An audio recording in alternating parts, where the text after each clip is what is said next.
नमस्कार, स्वागत है आपका आज के करंट अफेयर्स में। तो चलिए शुरू करते हैं आज के हमारे पहले प्रश्न से। तो हमारा पहला प्रश्न है, हाल ही में भारत और किस देश ने क्रिटिकल मिनरल्स और रेयर अर्थ्स फ्रेमवर्क पर हस्ताक्षर किए? तो इसका आंसर है अमेरिका।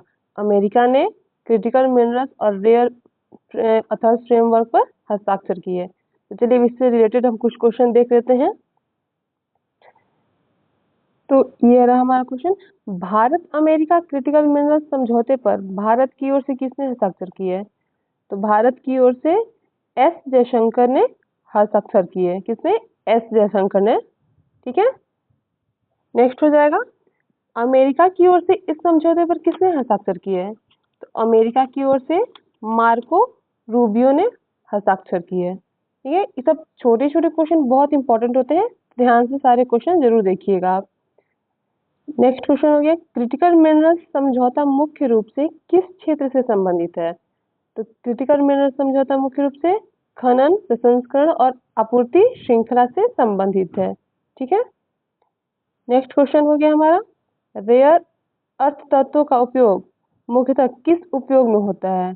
इसका उपयोग सेमीकंडक्टर, इलेक्ट्रिक वाहन और रक्षा उपयोग में इसका उपयोग होता है। ठीक है, हम नेक्स्ट क्वेश्चन देख लेते हैं, भारत अमेरिका के बीच यह समझौता कब हस्ताक्षरित हुआ? तो भारत अमेरिका के बीच यह समझौता 26 मई 2026 में हस्ताक्षरित हुआ। ठीक है, नेक्स्ट क्वेश्चन, क्रिटिकल मिनरल्स किस क्षेत्र के लिए सबसे अधिक महत्वपूर्ण है? तो यह ऊर्जा, स्वच्छ ऊर्जा और उन्नत प्रौद्योगिकी के लिए सबसे अधिक महत्वपूर्ण है। चलिए हम नेक्स्ट क्वेश्चन देख लेते हैं। नेक्स्ट क्वेश्चन है हमारा, हाल ही में मिशन क्वीन पाइनएप्पल की शुरुआत किस राज्य में की गई? तो मिशन पाइनएप्पल की शुरुआत त्रिपुरा में की गई। ठीक है, इसे आप ध्यान से देखिएगा। इससे रिलेटेड क्वेश्चन हम देख लेते हैं। तो क्वीन पाइनएप्पल का जीआई टैग कब मिला? तो क्वीन पाइनएप्पल को जीआई टैग 2018 में मिला। ठीक है, मिशन क्वीन पाइनएप्पल परियोजना की लागत कितनी है? तो मिशन क्वीन पाइनएप्पल परियोजना की लागत 236 करोड़ है। ठीक है, next question, mission queen pineapple का शुभारंभ किस केंद्रीय मंत्री ने किया? तो मिशन क्वीन पाइनएप्पल का शुभारंभ ज्योतिरादित्य सिंधिया ने किया। ठीक है, नेक्स्ट क्वेश्चन हो जाएगा, क्वीन पाइनएप्पल अपनी किस विशेषता के लिए प्रसिद्ध है? तो यह सुगंध, मिठास और कम रेशेदार बनावट के लिए प्रसिद्ध है। ठीक है, मिशन क्वीन पाइनएप्पल किस मंत्रालय से संबंधित है? तो मिशन क्वीन पाइनएप्पल विकास मंत्रालय उत्तर पूर्वी क्षेत्र से संबंधित है। ठीक है, मिशन क्वीन पाइनएप्पल का कार्यकाल कितने वर्ष का होता है? इसका वर्ष 3 वर्ष का होता है। ठीक है, अब नेक्स्ट क्वेश्चन देख लेते हैं, सैंपल रजिस्ट्रेशन सिस्टम सांख्यिकी रिपोर्ट के अनुसार भारत में की कुल कितनी प्रजनन दर घटकर कितनी हो गई? ठीक है, तो इसकी प्रजनन दर घट के 1.9 हो गई। चलिए इससे रिलेटेड कुछ क्वेश्चन हम देखते हैं। तो ये टीएफआर का पूर्ण रूप क्या है? तो टीएफआर का पूर्ण रूप हो जाएगा टोटल फर्टिलिटी रेट हो जाएगा इसका पूर्ण रूप। भारत में सबसे अधिक टीएफआर किस राज्य में दर्ज की गई? तो यह सबसे अधिक बिहार राज्य में दर्ज की गई है। और भारत में सबसे कम टीएफआर किस राज्य में दर्ज की गई? तो यह दिल्ली में दर्ज की गई है। एसआरएस की पूर्ण रूप क्या है? तो एसआरएस का पूर्ण रूप सैंपल रजिस्ट्रेशन सिस्टम है। ठीक है, नेक्स्ट क्वेश्चन देख लेते हैं हम, भारत की शहरी टीएफआर कितनी है? तो भारत की शहरी टीएफआर 1.5 है। ठीक है, और भारत की ग्रामीण टीएफआर कितनी है? तो भारत की ग्रामीण टीएफआर 2.1 है। ठीक है, नेक्स्ट क्वेश्चन देख लेते हैं, हाल ही में मणिपुर में मितेई वैज्ञानिक डॉक्टर रोनाल्डो लैशराम के नेतृत्व में खोजे गए 12.6 बिलियन वर्ष पुराने गैलेक्सी प्रोटोक्लस्टर का नाम क्या रखा गया है? तो इसका नाम रखा गया है लोकतक गैलेक्सी। यह 12.6 बिलियन वर्ष पुराने गैलेक्सी क्लस्टर का नाम रखा गया है इसको। ठीक है, इससे रिलेटेड कुछ क्वेश्चन देख लेते हैं हम। तो हमारा ये हुआ पहला प्रश्न, हो गया लोकतक प्रोटोक्लस्टर की खोज का नेतृत्व किस वैज्ञानिक ने किया था? तो इसका खोज डॉक्टर रोनाल्डो लैशराम ने किया था। ठीक है, लोकतक प्रोटोक्लस्टर का नाम किस झील के नाम पर रखा गया?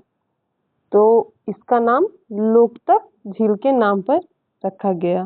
ठीक है, नेक्स्ट क्वेश्चन देख लेते हैं। लोकतक झील किस राज्य में स्थित है? तो लोकतक झील मणिपुर में स्थित है। ठीक है, फिर लोकतक प्रोटोक्लस्टर की आयु कितनी मानी जाती है? तो लोकतक प्रोटोक्लस्टर की आयु 12.6 बिलियन वर्ष मानी जाती है। ठीक है, नेक्स्ट क्वेश्चन हो गया इस खोज में किस अंतरिक्ष दूरबीन का उपयोग किया गया? तो इस खोज में जेम्स वेब स्पेस टेलीस्कोप का उपयोग किया गया। ठीक है, नेक्स्ट क्वेश्चन देख लेते हैं। लोकतक प्रोटोक्लस्टर क्या है? तो यह एक प्रारंभिक अवस्था का गैलेक्सी क्लस्टर है। ठीक है, ये सारे हो गए उससे रिलेटेड क्वेश्चन। अब नेक्स्ट क्वेश्चन देख लेते हैं। डिजिटल गवर्नेंस मूल्यांकन के लिए प्रशासनिक सुधार और लोक शिकायत विभाग द्वारा कौन सा पोर्टल लॉन्च किया गया? तो इसका आंसर होगा NSDA 2025 पोर्टल। ठीक है, अब इससे रिलेटेड क्वेश्चन देख लेते हैं। NESDA का पूर्ण रूप क्या है? तो इसका national e governance service delivery assessment है। ठीक है, और नेक्स्ट क्वेश्चन हो गया NSDA का 2025 पोर्टल किस विभाग द्वारा लॉन्च किया गया? ठीक है, तो ये DRPG द्वारा लॉन्च किया गया। NSDA मूल्यांकन कितने अंतराल पर आयोजित किया जाता है? तो यह 2 वर्ष पर आयोजित किया जाता है। ठीक है, NSDA 2025 का मुख्य उद्देश्य क्या है? इसका मुख्य उद्देश्य डिजिटल सेवा वितरण और ई गवर्नेंस का मूल्यांकन है। ठीक है, NSDA 2025 के किस इकाई का मूल्यांकन किया जाएगा? तो इसमें राज्य, केंद्र शासित प्रदेश और केंद्रीय मंत्रालय का मूल्यांकन किया जाएगा इसमें। ठीक है, NSDA 2025 पोर्टल लॉन्च के समय DRPG की अतिरिक्त सचिव कौन थी? इसकी सचिव सरिता चौहान थी। ठीक है, अब चलिए नेक्स्ट क्वेश्चन देख लेते हैं। भारतीय मूल के किस छात्र ने प्रतिष्ठित 2026 स्क्रिप्स मिशन स्पेलिंग बी का खिताब जीता है? इसका श्रेय पारिख ने जीता है। अब इसकी श्रेय पारिख के बारे में हम कुछ जान लेते हैं। तो श्रेय पारिख की आयु कितनी है? तो श्रेय पारिख की आयु सिर्फ 14 ईयर है। श्रेय पारिख, नेक्स्ट क्वेश्चन हो गया श्रेय पारिख ने फाइनल में किसे हराया? तो श्रेय पारिख ने फाइनल में ईशान गुप्ता को हराया। ठीक है, next question Scripps National Spelling Bee 2026 कहाँ आयोजित हुई? तो Scripps National Spelling Bee 2026 Washington DC में आयोजित हुई। ठीक है, नेक्स्ट क्वेश्चन हो गया स्पेल ऑफ राउंड में श्रेय पारिख ने कितने शब्द सही स्पेल किए? तो इसमें 32 शब्द सही स्पेल किए। ठीक है, स्क्रिप्स नेशनल स्पेलिंग बी की शुरुआत किस वर्ष हुई थी? इसकी शुरुआत 1925 में हुई थी। ठीक है, नेक्स्ट क्वेश्चन हो गया हमारा 2026 स्क्रिप्स नेशनल बी का कौन सा संस्करण आयोजित हुआ?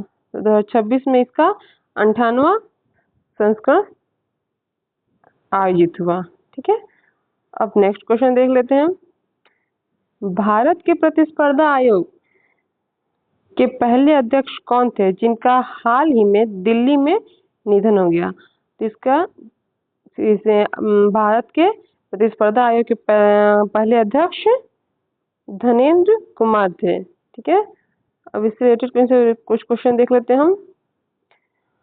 कंपटीशन कमीशन ऑफ इंडिया का गठन किस अधिनियम के तहत किया गया था? तो इसका अधिनियम किस अधिनियम के तहत? इसका कंपटीशन एक्ट 2002 के तहत किया गया था। और इसका सीसीआई का मुख्यालय कहाँ है? तो इसका मुख्यालय नई दिल्ली में है। कंपटीशन, नेक्स्ट क्वेश्चन है, कंपटीशन एक्ट किस वर्ष लागू किया गया था? तो कंपटीशन एक्ट 2002 में लागू किया गया था। सीसीआई किस मंत्रालय के अंतर्गत कार्य करता है? तो CCI ministry of corporate affairs के अंतर्गत कार्य करता है। वर्तमान में सीसीआई के अध्यक्ष कौन है? वर्तमान में सीसीआई के अध्यक्ष रणवीर कौर है। सीसीआई का पूर्ण रूप क्या है?